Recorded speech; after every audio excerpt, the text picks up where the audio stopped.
अपने आप को जनसुराज से मुक्त कर लिया है। भैया मैं मटियानी की जनता से माफी मांगता हूं कि मैं उनके सामने कुछ चीज लेकर आया था। कृपा करके मुझे माफ कर दें, एक नादान समझ के माफ कर दें। जनसुराज पटना में एक बड़ा प्रोग्राम करने जा रही है और इधर बेगूसराय में जनसुराज में बड़ा उठापटक हुआ है, जिसमें कि पार्टी प्रवक्ता और मटिहानी विधानसभा क्षेत्र के संभावित विधायक उम्मीदवार पूर्व कमांडर रंजीत कुमार ने पार्टी के पद से इस्तीफा दे दिया है और जनसुराज से हर तरीके से नाता तोड़ लिया है। ऐसा प्रेस कॉन्फ्रेंस करके आज उन्होंने बताया। इनकी बातों को सुनने से ये साफ हो गया है कि लोकतांत्रिक तरीके से चलने वाली पार्टी का दावा करने वाला जनसुराज भी एक कंपनी के द्वारा ही ऑपरेट हो रहा है और ये भी पूंजीपतियों की पार्टी है और पूर्व की अन्य पार्टियां, और इसमें कोई अंतर नहीं है। इस पार्टी का भी हर पैतरा सिर्फ चुनाव जीतने के लिए ही है। इस तरीके के और कई गंभीर आरोप रंजीत कुमार के द्वारा पार्टी के ऊपर लगाया गया है और क्या कुछ कहा है आइए इन्हीं के द्वारा सुनते हैं। नमस्कार, मैं रवि भारद्वाज, आप लोग देख रहे हैं मोबाइल टीवी। जो लोग नए जुड़े हैं चैनल को सब्सक्राइब कर लेंगे और अपने दोस्तों के बीच शेयर जरूर करेंगे। कॉन्फ्रेंस मैंने किया है कि आज मैंने अपने आप को जनसुराज से मुक्त कर लिया है और मैं अपने आप को जनसुराज के हिसाब से राजनीतिक रूप से इतना सक्षम नहीं समझता हूं कि जनसुराज मुझे एक्सेप्ट कर सके। मैं झूठ के गणित को सही बनाकर पेश करने वाला आदमी नहीं हूं, मैं स्पष्टवादी आदमी हूं। मैं जनसुराज के उन जाल में नहीं पड़ पाऊंगा, नहीं ये कर पाऊंगा। थोड़ी देर हो गई, देर ही सही, लेकिन अभी कुछ नहीं बिगड़ा है। अभी मैंने जनता को ये नहीं कह सकते हैं कि मैंने उनको ठग लिया है, लेकिन आगे ऐसा नहीं हो, इसलिए मैं अपने आप को जनसुराज से मुक्त करूँ। क्या कारण है जनसुराज छोड़ने का?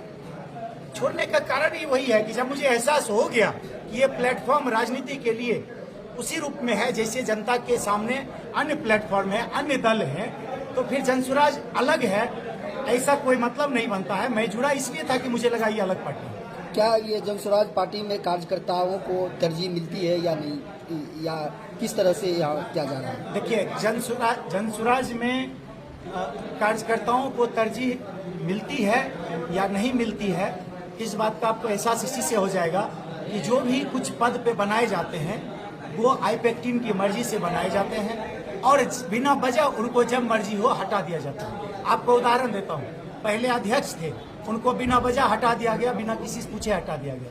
महिला अध्यक्ष थी, उनको बिना किसी वजह बना दिया गया, बिना पूछे और बिना किसी वजह के हटा दिया गया।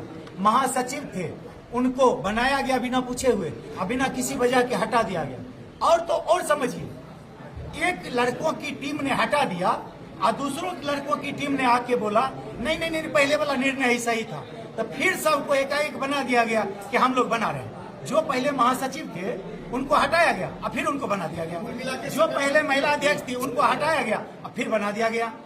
जो बने ऐसे तो बने, ये है कि अस्तित्व विहीन व्यक्ति है, संगठन है भाई। जब मर्जी हो, जिसको जब मर्जी हो जो करना हो कर दो। जनसुराज पार्टी में मुख्य निर्णायक प्रशांत किशोर हैं या नहीं? देखिए, प्रशांत किशोर ऐसे इन जिला स्तर के छोटे छोटे निर्णय में शायद अपने आप को हर जगह रखेंगे तो बड़े स्तर का काम करने में सफल नहीं होंगे। तो ये काम उन्होंने अपनी कंपनी के नौकरी पेशा लड़कों पे छोड़ा हुआ है और वो कर रहे हैं। इस निर्णय में कहीं न कहीं राज्य अध्यक्ष का हाथ होना चाहिए, पर प्रदेश अध्यक्ष भी एक सांकेतिक प्रदेश अध्यक्ष है। प्रदेश अध्यक्ष मनोज भारती जो हैं, जो दलित समाज के नाम पे उनको बनाया गया है, वो भी इनकंसिक्वेंशियल हैं। उनके पास भी कोई अधिकार नहीं है, सिर्फ वो ठप्पा है, साइन करने के लिए है।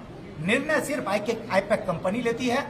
तो जिला स्तर पे कार्यकर्ताओं की कितनी अहमियत होगी नहीं होगी, अरे भैया मेरी बेइज्जती हो सकती है या अहमियत दी जा सकती है, वो अलग विषय है। लेकिन सामूहिक बात हम कर रहे हैं कि यहाँ पे जो बोला गया कि सही लोग, सही सोच, सामूहिक प्रयास, उसमें न सही लोग मुझे दिख रहे हैं, न सही सोच दिख रहा है, और सामूहिक प्रयास का तो घोर आभार है।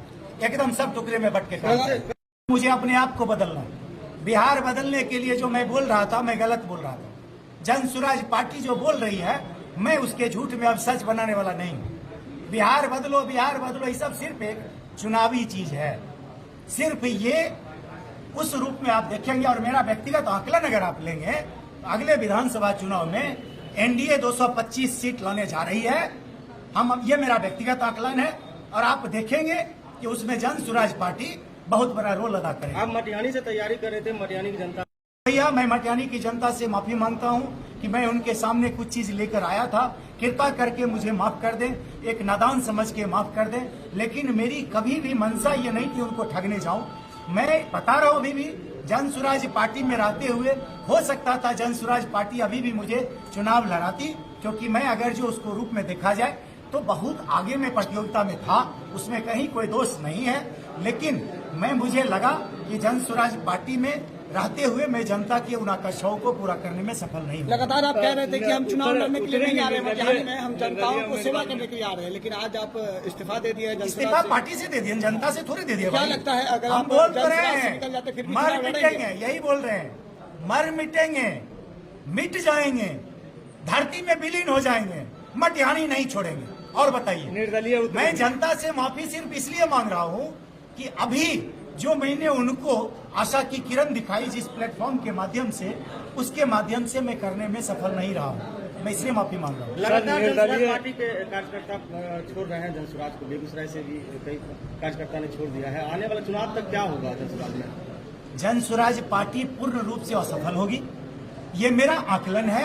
अगर सफल हो तो मेरी शुभकामनाएं हैं। बेगूसराय में 7 विधानसभा है, 7 विधानसभा में मैं आपको बता सकता हूं कि जन स्वराज को छोड़ करके किस विधानसभा से किस दल का कैंडिडेट जीतेगा, मैं आज आपको अभी बता दूंगा। उसमें एक में भी जन स्वराज नहीं है। और स्पष्ट रूप से मैं बता दूंगा कि जहां जहां से बीजेपी खड़ी होगी, बीजेपी की पूर्ण रूप से जीत है।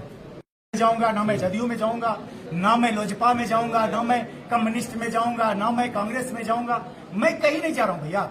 मेरे जाने की बात नहीं। आप देखिए, आप लोग पूर्ण रूप से वैसे ही बात करने लगते हैं जैसे आपको कोई दूसरे राजनीतिक लोग मिले। भैया, मैं राजनीति में शुचिता की राजनीति करने आया हूं। जब सही वक्त आएगा तो मैं सही प्लेटफॉर्म के माध्यम से अपने हिसाब से तभी वो काम करूंगा जब मुझे लगेगा कि मैं जनता के लिए काम करने में सफल हूं। प्लेटफॉर्म कोई भी, वो प्लेटफॉर्म निश्चित रूप से आज के बाद कभी जन स्वराज नहीं रहेगा।